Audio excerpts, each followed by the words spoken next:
We helped a 4,500 employee automotive components manufacturer based in Stockholm cut 25% off its Microsoft Enterprise Agreement, saving about $2 million over 3 years, while securing the flexibility to run a true hybrid cloud strategy. Here's how we did it.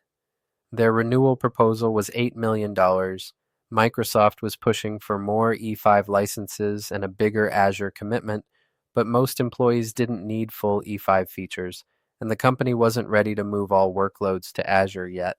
They also had 300 unused Microsoft 365 licenses, plus shelfware like Project Online and Power BI Pro that only a few teams used.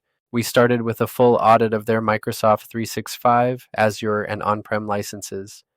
We found that half of their 500 E5 users weren't using advanced compliance or analytics tools and could move to E3. We reclaimed the 300 unused E3 seats, removed most of the unnecessary Project and Power BI licenses, and ensured their on-prem Windows and SQL Server licenses with software assurance were fully applied to Azure through hybrid benefit, eliminating duplicate costs.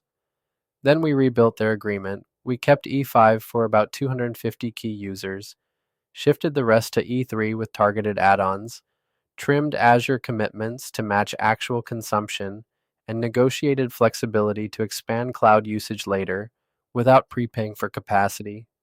Finally, we negotiated with Microsoft, securing 25% total cost savings, locked-in Azure pricing, hybrid benefit protections, and annual adjustment rights so the EA could scale up or down with the business. The result?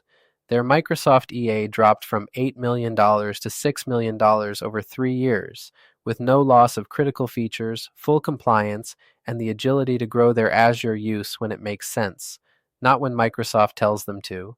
If your business runs a mix of on-prem and cloud, don't let a one-size-fits-all Microsoft deal drive your IT budget. Contact Redress Compliance for a free Microsoft EA optimization assessment and see how much you can save.